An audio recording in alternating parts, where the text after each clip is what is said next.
Hello everyone. क्या आप either of the given circuits का equivalent resistance within 30 seconds find out कर सकते हैं?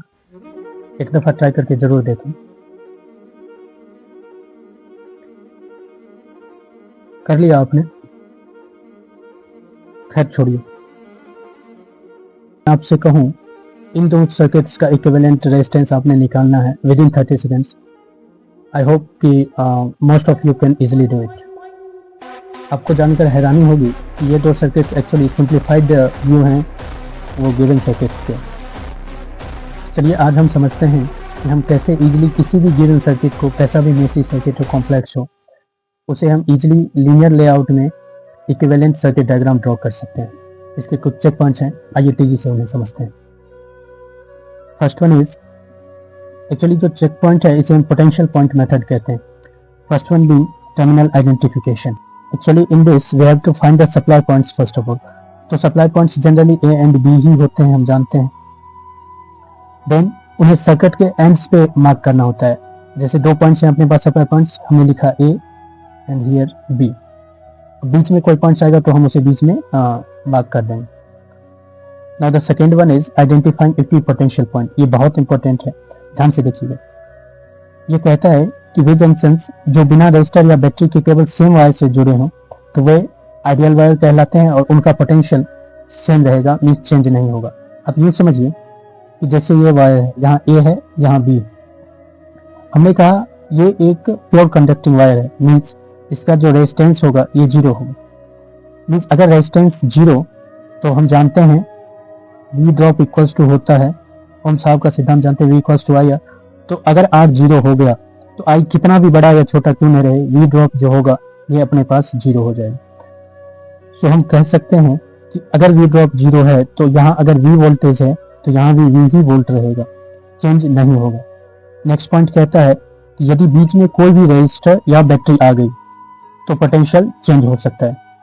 हो सकता क्या है, होगा। अब यूँ समझिए, मान लीजिए अपने पास यहाँ एक रजिस्टर आर आ गया तो V equals to I R, means यहाँ आई आर पोटेंशियल ड्रॉप होगा, V ड्रॉप होगा, इसकी वैल्यू होगी आई आर। तो बीच में कोई सा भी सर्किट एलिमेंट आया तो वोल्टेज ड्रॉप होगा।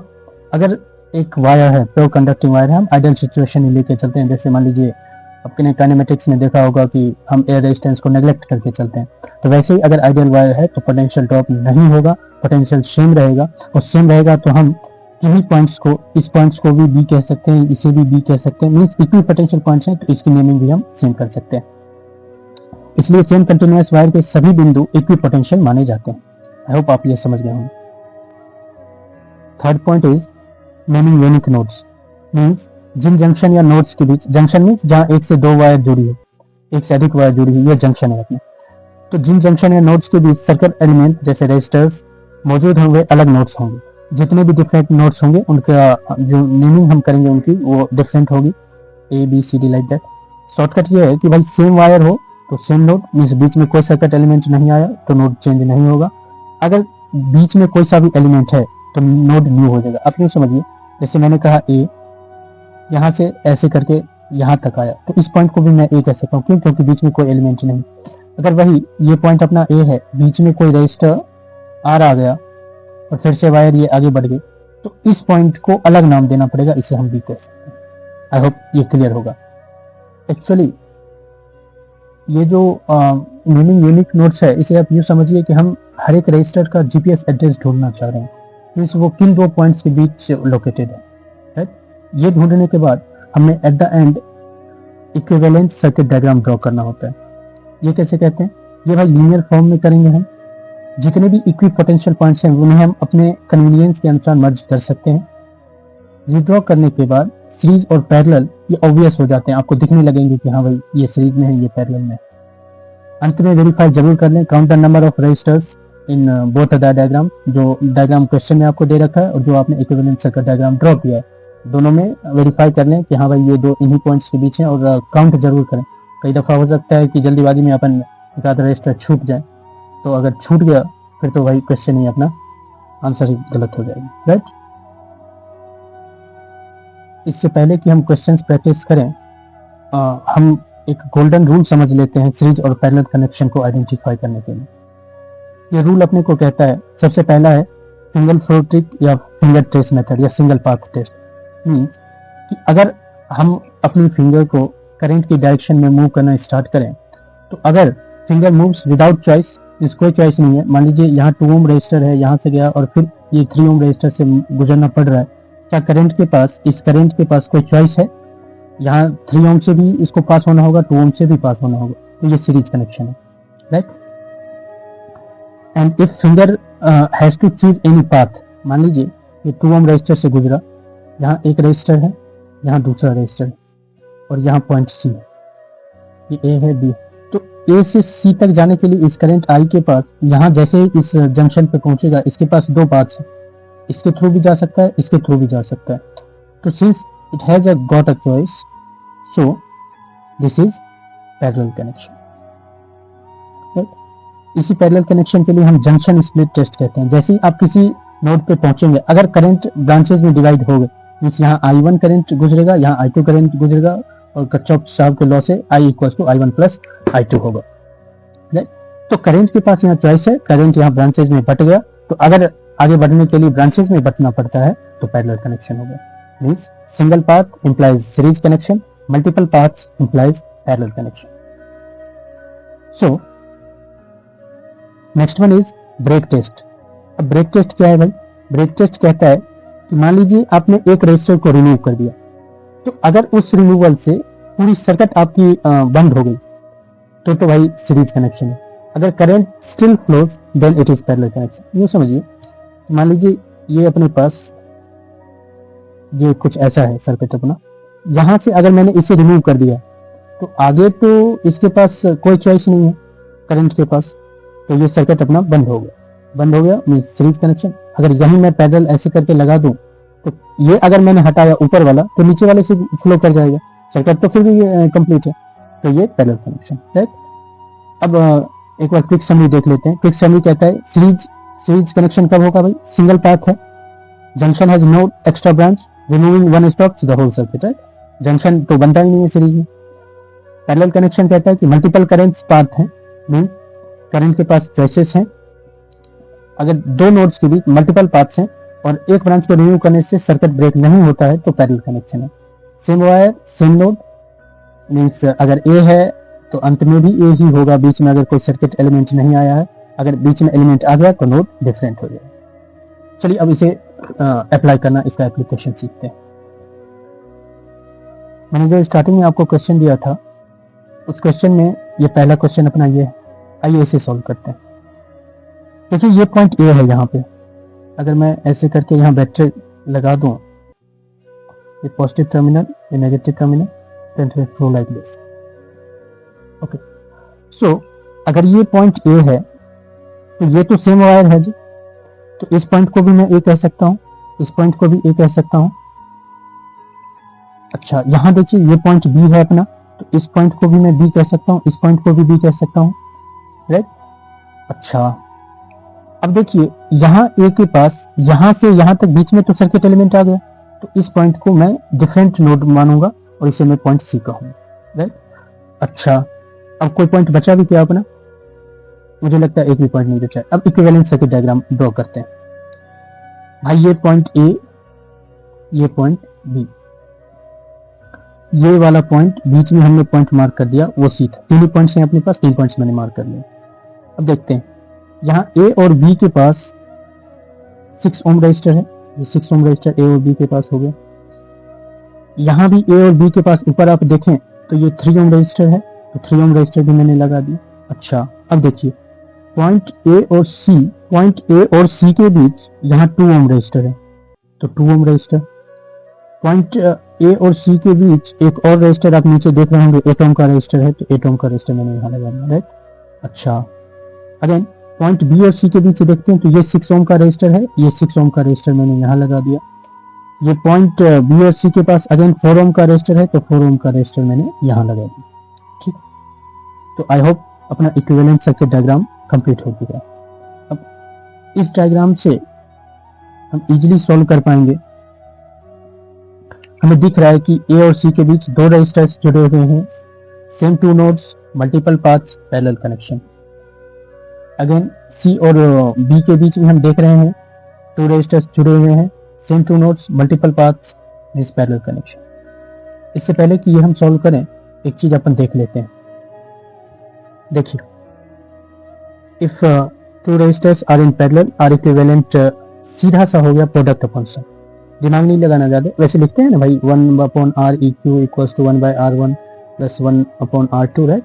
तो उसी को मैंने सॉल्व किया, तो R इक्विवेलेंट इक्वल्स टू आ गया product upon sum R1 into R2 upon 1 plus R2, right. तो ये अपने को ध्यान रखना है, डायरेक्ट यूज करेंगे, ऐसे नहीं करेंगे, ये टाइम कंज्यूमिंग मेथड है।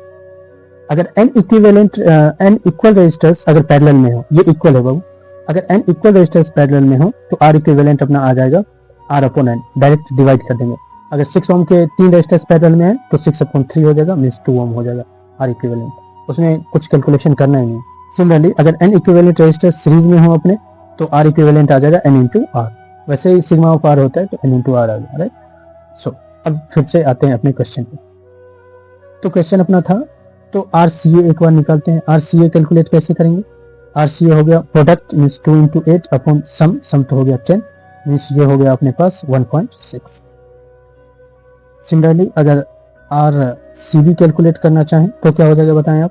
तो 6 इंटू 4 24 अपॉन 6/4 हो गया 10, 2.4 ओम, राइट। अच्छा, तो ये अपना आ गया 1.6, ये अपना आ गया 2.4।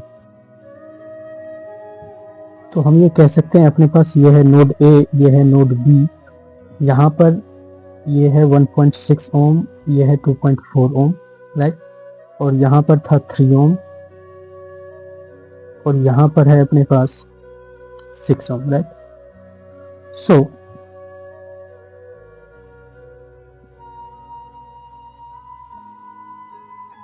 अगर आप देखें तो जो करंट 1.6 ओम से गुजरेगा वही करंट 2.4 एम्पियर से भी ओम से भी पास करेगा। तो ये सीरीज कॉम्बिनेशन है। तो सीरीज कॉम्बिनेशन का सिंपली अपने पास आ गया R इक्विवेलेंट, इन दोनों का R इक्विवेलेंट आ गया अपने पास 1.6 plus 2.4 that is 4 ohm, right. तो अब ये देखें तो 4 ओम, 3 ओम और 6 ohm between nodes A and B जुड़े हुए हैं, तो मल्टीपल पाथ्स है, पैरेलल कनेक्शन है, क्लियरली देख सकते हैं हम। तो R इक्विवेलेंट हो गया 1/R equivalent equals to 1/3 plus 1/6 plus 1/4, LCM आ गया अपना 12, ये आ गया 4 प्लस 2 प्लस 3 दैट इज 9/12। तो R इक्विवेलेंट सिंपली अपना आ गया, इससे रेसिप्रोकल करते हैं, ये आ गया 3, ये हो गया 4, तो 4/3 ओम, राइट। तो यही अपना final answer. So our next question is this one, right. So इसे कैसे सॉल्व करेंगे? यह है पॉइंट A और पॉइंट B, इन दोनों के बीच अपने को R इक्विवेलेंट फाइंड आउट करना है। देखिए, अगर इस पॉइंट को मैं लेट्स से x कह लूं, तो ये वाला पॉइंट भी x ही कहलाएगा, सेम वायर है, कंटिन्यूअस वायर है, कोई सर्किट एलिमेंट नहीं, ठीक। इसको मैं इस जंक्शन को P कह लेता हूं। अगर मैं इसे y कह लूं तो इसे भी y ही कहेंगे, इस वाले को मैं Q कह देता हूं, इस जंक्शन को। तो आप देखें Q और y के बीच यहाँ पे 2 रेजिस्टेंस है और यहाँ X और P के बीच भी 2 रेजिस्टेंस, राइट। इक्विवेलेंट रेजिस्टेंस हो जाएगा R of XP equals to 6 into 3 upon sum 6 plus 3 that's 9, तो हो गया 18/9 that is 2 ohm. Similarly R of QY हो जाएगा अपने पास 4 इंटू 12 अपॉन 16, राइट। तो ये हो गया अपने पास 4 टाइम्स, ये 3 टाइम्स, तो ये हो गया अपने पास 3 ओम। तो ये हो गया अपने पास 3 ओम और इसको अपन रिप्लेस कर सकते हैं एक single resistor with the resistance 2 ohm, right. तो ये अपना जो है सो सिंप्लीफाइड सर्किट है, जहाँ 3 ओम रेजिस्टर और 2 ओम रेजिस्टर हमने सिंप्लीफाई किया था। तो भाई अगर आप ध्यान से देखें तो इसे तो हम कह सकते हैं कि भाई ये दोनों क्लियरली सीरीज में, जो करंट 7 ओम रेजिस्टर से फ्लो करेगा उसी करंट को 3 ओम से भी फ्लो करना पड़ेगा। We don't know the value, वो तो हम निकाल ही पाएंगे, लेकिन फिलहाल के लिए तो ये सेम करंट ही फ्लो करेगा। सिमिलरली इसमें भी वही केस है। तो ये 7 और 3 ओम सीरीज में है तो ये 10 ओम हो गए और ये 2 और 8 ओम भी, ये भी हो गए अपने पास 10 ओम, राइट। अच्छा, अगर आप देखें जो 18 ओम से जो करंट फ्लो करेगा उसी करंट को 2 ओम से भी फ्लो करना पड़ेगा। तो क्लियरली ये 18 और 2 भी ये अपने पास सीरीज में है, तो ये हो गए अपने पास 20। क्लियरली अपने पास ये 10 ओम, ये 20 ओम, अगेन ये 10 ओम, ये तीनों सीरीज में है। यहाँ आप तो 10 ओम कर सकते हैं ना, ये तीनों सीरीज में। तो आर इक्विवेलेंट हो जाएगा अपना आर इक्यू 10 ओम, और 10 ओम का हो गया अपने पास 5, राइट। और 10/2 5 हुआ ना जी। अच्छा, इसका आ गया तो अगेन 5 और 20 इसमें है, तो प्रोडक्ट अपॉन सम, तो 100 अपॉन 25 दैट्स 4 ओम। तो आर इक्विवेलेंट अपना आ गया 4 ओम। देखिए मैंने जो किया ये बहुत टाइम सेविंग मेथड है। आप किन्हीं दो का इक्विवेलेंट रेजिस्टेंस पहले फाइंड आउट कर लीजिए और फिर जो आया उससे थर्ड का कर लीजिए, तो नेट आपका आ जाएगा, तो आप कैलकुलेशन से बच जाएंगे। सो तो अपना डायग्राम हो गया कुछ ऐसा। यहाँ अपने पास है 4 ओम, यहाँ तो 6 ओम था ही, यहाँ 30 ओम था। तो अब आप देखें तो यहाँ 6 और 4 ये सीरीज में है, अगेन सीरीज में है, तो ये हो गया 10 ओम। तो 10 ओम और 30 ओम, ये जो 10 ओम है एंड ये 30 ओम, ये हो गए पैरेलल में। तो पैरेलल में अपना आर इक्यू आ जाएगा product, that is 30 upon 30 into 10 upon 40, 0 से 0 cancelled out, 30 upon 4 that is 15/2 that is 7.5 ओम। तो अपना फाइनल आंसर है जी 7.5 ओम, राइट। चलिए नेक्स्ट क्वेश्चन देखते हैं। देखिए इस क्वेश्चन में अपने को फाइंड आउट करना है net effective resistance between the point x and y। So x and y के बीच करते हैं, यहाँ से करंट फ्लो किया, यहाँ आएगा, इसे y तक जाने, इधर भी जाएगा, बट इसमें तो नहीं जाएगा। क्यों? क्योंकि इधर सर्किट ही कंप्लीट नहीं हो रहा। भाई मैंने तो बैटरी लगानी है, तो वो तो मैं कुछ नहीं लगाऊंगा। तो ये और ये अब देख पा रहे होंगे, इन दोनों का कुछ काम है नहीं। तो ये basically they both are acting as a dummy resistance, ये डमी रेजिस्टर्स है। सो ये सॉल्व करने के बाद इन दोनों को मैंने रिमूव कर दिया, तो अपने पास कुछ ऐसा डायग्राम आ गया, राइट। अब देखिए ये 5 ओम और ये 5 ओम सीरीज में है, सिमिलरली ये 5 ओम, ये 5 ओम ये सीरीज में, इनका हो गया 10 ओम, ये भी हो गया 10 ओम, राइट। तो ये 10 ओम और ये 10 ओम पैरेलल में है जी, तो पैरेलल में हो गया 10/2 दैट इज 5 ओम। तो ये 5 ओम है, ये यहाँ आ गया।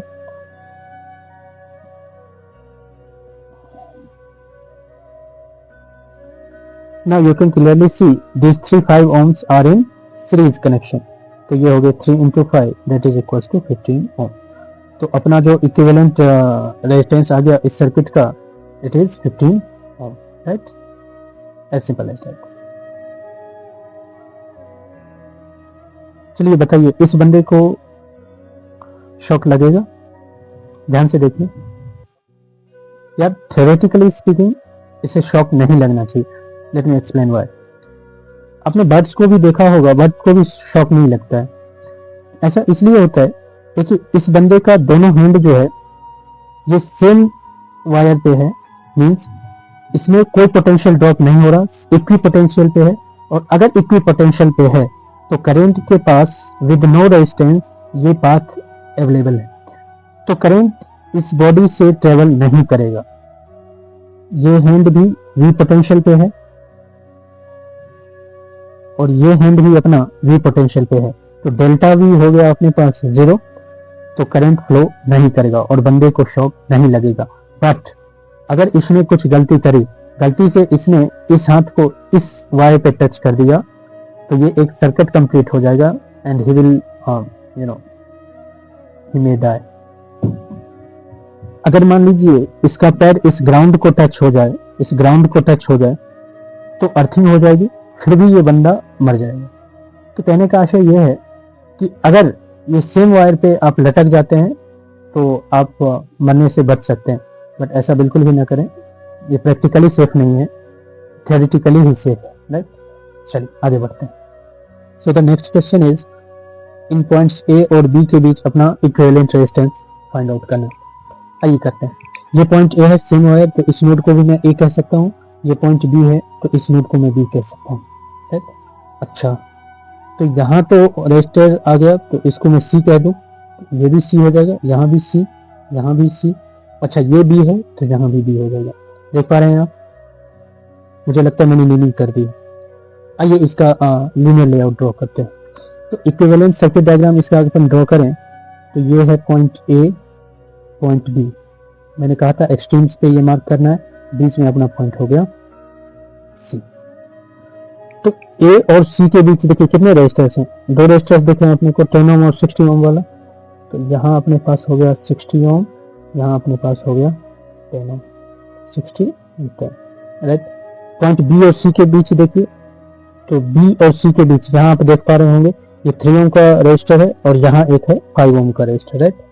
तो बी और सी के बीच अपना हो गया 3 ओम एंड 5 ओम का रेजिस्टर, राइट। लगता है अपना इक्विवेलेंट सर्किट डायग्राम रेडी है। चलिए इसे सॉल्व करते हैं। आई होप अपन इसे इजीली सॉल्व कर सकते हैं। आर सी ए अपना हो जाएगा product that is 600 upon sum that is 70, right.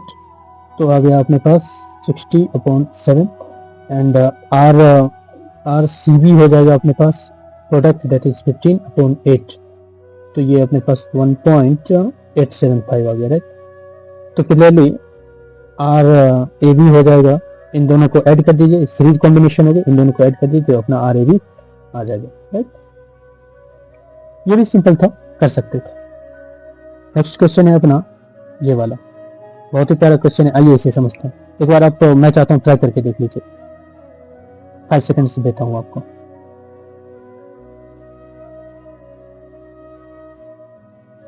वो आपसे खैर छोड़िए, देखिए ये पॉइंट ए है तो ये पॉइंट भी ए हो जाएगा, ये वाला नोड, ये सेम वायर आया यहाँ तक, इस पॉइंट को भी मैं ए कह सकता हूँ।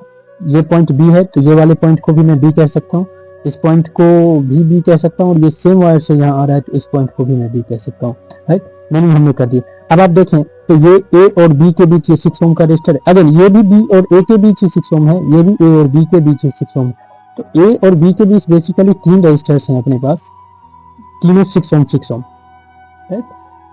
तो आर ए बी आ जाएगा सिंपली 6/3, तो ये 2 ओम हो गया। वेरी इजी कैलकुलेशन, आप इजीली 5 सेकंड्स में कर सकते थे। अगर नहीं हुआ आपसे तो मैं चाहता हूं कि आप वीडियो को रिवाइंड करें और फिर से देखें, क्योंकि ये बहुत ही इजीएस्ट क्वेश्चन था, तो ये तो होना था आपसे।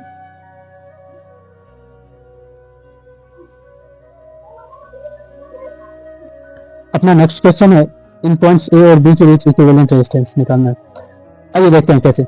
पर अपन क्लियरली देख सकते हैं, आप मीनिंग छोड़िए, पहले देखिए ये दोनों तो सीरीज कॉम्बिनेशन है जी। ये करंट ए आई यहाँ से फ्लो करेगा तो इससे भी करेगा, तो 1 1 हो गया, यहाँ पे ये हो गया अपने पास 2 ओम, राइट। अच्छा, इसे मैं रिप्लेस कर सकता हूँ 2 ओम के एक सिंगल रेजिस्टर से। चलिए इसे रिप्लेस कर देते हैं। तो इसे मैंने 2 ओम के एक सिंगल रेजिस्टर से रिप्लेस कर दिया। अब आप देखें तो अगर मैं ए पॉइंट ये है, तो अगर मैं पॉइंट एक्स इसे कह दूं तो ए और एक्स के बीच 2 2 ओम के रेजिस्टर लगे हुए हैं, तो मल्टीपल पाथ से अपने पास ए से एक्स तक जाने के लिए, तो ये दोनों हो गए पैरेलल कॉम्बिनेशन। अगर ये पैरेलल कॉम्बिनेशन है तो 2/2 ये हो जाएगा 1 ओम। अगेन वही कहानी बन गई, ये 1 ओम है, ये 1 ओम है, ये दोनों हो गए सीरीज में, तो अगेन ये हो गए 2 ओम। फिर से वही कहानी, ये वाले 2 ओम, ये पॉइंट मान लीजिए मैंने कह दिया वाई, तो ए और वाई के बीच इधर से हो गए 2 ओम, और ये अपने पास पहले से ही 2 ओम दे रखा है, तो ये हो गए अपने पास 2/2 दैट इज 1 ओम। फिर वही बात 1 ओम प्लस 1 ओम, ये हो गए अपने पास 2 ओम, राइट। तो between points A and B, नीचे वाले को हमने नहीं छोड़ा था तो नीचे वाले को यूं ही रहने देते हैं।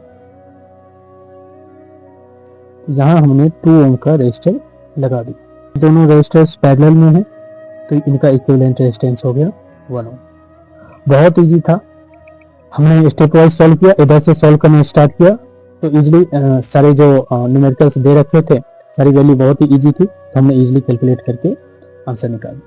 बहुत इजी है, आपने एक बार ऑब्जर्व करना होता है, आपने एक बार ऑब्जर्व कर लिया तो ये तो आपके लिए हलवा हो गया, राइट। आइए अपना नेक्स्ट क्वेश्चन देखते हैं। चलिए इस क्वेश्चन को ट्राई कीजिए। देखिए ये पॉइंट बी है, तो ये वाला नोड भी हो गया पॉइंट बी, ये वाला भी हो गया बी, यहाँ भी हो गया सेम वायर तो बी। यहाँ करंट के पास ऑप्शन है कि इससे जा सकता है, path of least resistance 0 resistance है, तो करंट 14 ओम में जाके बर्बाद नहीं होगा, और इक्वी पोटेंशियल पॉइंट्स हैं तो इनके बीच करंट फ्लो ही नहीं होगा। तो बेसिकली ये 14 ओम का रेजिस्टर जो है, it is acting as a dummy resistor. So अब देखते हैं, ये पॉइंट ए है तो ये भी नोड ए हो गया, इसको मैं सी कह दूं भाई, ये सी हो गया, तो यहाँ भी सी हो जाएगा। अच्छा ये भी है तो ये वाला नोड भी बी हो जाएगा। अच्छा और भी कोई बचा क्या? और आई होप नहीं बचा है। तो चलिए इसका इक्विवेलेंट सर्किट डायग्राम ड्रॉ करते हैं। तो इसका इक्विवेलेंट सर्किट डायग्राम यहाँ A and B at the both extremes and बीच में एक ही पॉइंट आया है, सी कह लेते हैं इसे। तो ए टू सी अपने पास आप देख पाएंगे at the left end we have 2 ohm, right, and between B and C we have 3 ohm, 3 ohm and 3 ohm। तो 3 ohm के रजिस्टर हैं, यहाँ 3 ohm, यहाँ 3 ohm और यहाँ भी 3 ohm, right, each of 3 ohm। अच्छा हो गए, वो तो 14 ohm का डमी है। अच्छा तो अपने पास ये 3 ohm के 3 रजिस्टर, तो इसे हम कह सकते हैं ये आ गया अपने पास 1 ohm, राइट, पैरेलल में है। And again 2 ohm and 1 ohm series में है, तो ये ऐड हो जाएंगे। तो net equivalent between R A B आ गया 3 ohm। क्वाइट इजी ना। चलिए नेक्स्ट क्वेश्चन देखते हैं। सो इस क्वेश्चन में हम देख सकते हैं अपने पास आर ए बी निकालना है। तो ये अगर पॉइंट ए है, बीच में सर्किट एलिमेंट आ गया, रेजिस्टर आ गया, तो इस नोड को मैं सी कह सकता हूँ। अच्छा ये बी है, सेम वायर है, तो ये भी पॉइंट बी, ये भी पॉइंट बी एंड ये वाला पॉइंट भी अपने पास हो जाएगा बी। तो आप देखिए बिटवीन पॉइंट बी एंड सी ये आर ओम, ये भी आर ओम, ये भी आर ओम, मतलब 3 आर ओम्स के रजिस्टर बिटवीन पॉइंट सी हैं, बी एंड सी, राइट। तो बी एंड सी के बीच 3 आर ओम के रजिस्टर हैं, ये are each of R, right, between point B and C. और पॉइंट ए और सी के बीच, पॉइंट ए और सी के बीच 1 आर ओम का रजिस्टर है। तो ये हो गया अपने पास R/3, simply R/3 plus R, that is 4R/3 ohm, अपना इक्विवेलेंट रेजिस्टेंस है। क्वाइट इजी है, अपन इजीली कर सकते हैं, ज्यादा दिमाग लाने की बात है नहीं। देखिए उसी क्वेश्चन में मैंने इस वायर को यहाँ तक कनेक्ट कर दिया। अब ये पॉइंट यहाँ आ गया अपना, ये बीच वाला, और ये पॉइंट। चलिए अब बताइए तो इक्विवेलेंट रेजिस्टेंस क्या होगा। देखिए ये पॉइंट बी, तो समझ पाएंगे ये भी बी, ये भी बी, ये भी बी। तो बेसिकली ए और बी के बीच 4 रजिस्टर्स लगे हुए हैं, each of R ohms, right. अच्छा चारों तो पैरेलल में ही होंगे क्योंकि 2 पॉइंट्स के बीच में लगे हुए हैं, 2 पोटेंशियल पॉइंट्स के बीच लगे हुए हैं। तो आर इफेक्टिव अपना हो जाएगा सिंपली R/4, R/n होता है 4 रजिस्टर्स, तो R/4, राइट। तो काफी इजी, एक बार आपने पैटर्न समझ लिया तो आप चुटकियों में इसे निपटा सकते हैं। आइए अपना अगला क्वेश्चन देखते हैं। नेक्स्ट क्वेश्चन इज ये वाला है। तो देखिए इसे कैसे करेंगे भाई यार। इसे करने के लिए आपके पास हो जाएगा, यहाँ देख पा रहे हैं कोई तो सेम वायर से जुड़ी हुई है नहीं, बीच में सर्किट एलिमेंट्स आ रहा है, तो अलग अलग नेमिंग कीजिए। तो ए बी तो है, तो इस पॉइंट को कह लीजिए सी, बीच में फिर से आ गया यहाँ, ये तो बी है, तो दिक्कत की बात नहीं, इस पॉइंट को कह लीजिए डी। अच्छा बिटवीन सेम 2 पॉइंट्स तो कोई सा भी नहीं है, डमी रजिस्टर है नहीं, हो गए ना, टोटल पॉइंट्स तो हमने मार्क कर लिए। चलिए आइए देखते हैं इसका इक्विवेलेंट सर्किट डायग्राम कैसे बनाएंगे। 4 पॉइंट्स हैं बेसिकली अपने पास, तो इसका इक्विवेलेंट सर्किट डायग्राम अपने पास हो गया ये वाला। ए और सी के बीच आप देख पाएंगे एक रेजिस्टेंस है, यहाँ पर बिटवीन सी एंड डी भी एक रेजिस्टेंस है, बिटवीन ये वाला 12 ओम है बी और सी के बीच, ये वाला है ए और डी के बीच। तो टोटल 4 पॉइंट्स के बीच जो है एक एक रेजिस्टेंस है। टोटल नंबर ऑफ रेजिस्टेंस हो गए अपने पास 2 and 2 4 and 1 here 5 हो गए। तो देखिए यहाँ हमने मार्क कर लिया है कि भाई इन पांचों के बीच जो है सो हर एक 12 ओम के रेजिस्टर लगे हुए हैं। बैटरी हमने लगा दी, पॉजिटिव टर्मिनल नेगेटिव टर्मिनल, यहाँ V वोल्ट, ये 0 वोल्ट। अच्छा अब देखिए एक्चुअली ये जो कंडीशन है ना, ये बैलेंस्ड व्हीटस्टोन ब्रिज कंडीशन है। ये कहता है कि इफ R1/R2, ये देखिए लेफ्ट साइड वाले, is equal to R3/R4 means proportional है। तो अगर ऐसा कुछ हो गया तो ये एक बैलेंस्ड व्हीटस्टोन ब्रिज कंडीशन। अब ये कंडीशन कहती है कि भाई ये जो मिडल पाथ है ना, इससे CD से, ये V of C will be equal to V of D। तो ये इक्वी पोटेंशियल पॉइंट्स हो गए। तो अगर पॉइंट्स इक्वी पोटेंशियल हो गए तो between C and D no current will flow, right, ये तो हम जानते हैं भाई। अच्छा आप इसे इमेजिन भी यूं कीजिए, करंट मान लीजिए यहाँ से गया, यहाँ भी पोटेंशियल ड्रॉप IR होगा मीन्स 12I होगा, यहाँ भी पोटेंशियल ड्रॉप हो जाएगा अपने पास 12i, राइट। तो यहाँ पे पोटेंशियल ड्रॉप इक्वल हुआ ना, तो ये जो पॉइंट्स होंगे वो इक्वी पोटेंशियल हो सकते हैं, और इक्वी पोटेंशियल हुए तो करंट फ्लो नहीं करेगा। तो हम इसे सिंपली इस 12 ओम वाले रेजिस्टर को रिमूव कर सकते हैं। हमने इसे रिमूव कर दिया, देखिए, राइट। अच्छा, तो अपने पास सिंपली हो गया, ये डायग्राम अपने पास बच गया। तो इसे तो हम इजीली सॉल्व कर पाएंगे भाई। ये 12 ओम, ये 12 ओम, ये दोनों हो गए अपने सीरीज में, ये हो गए 24, और ये भी हो गए अपने पास 24 ओम। अगेन 24 इन 24 पैरेलल में, तो 24 अपॉन 2 दैट इज 12 ओम अपना आर इफेक्टिव आ गया।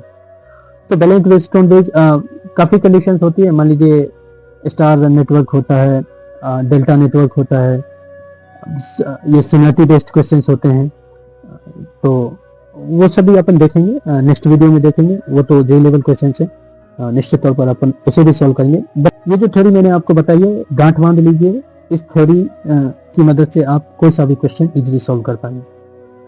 इक्विवेलेंट रेजिस्टेंस निकालने में आज दिन के बाद आपको कोई तकलीफ नहीं आएगी।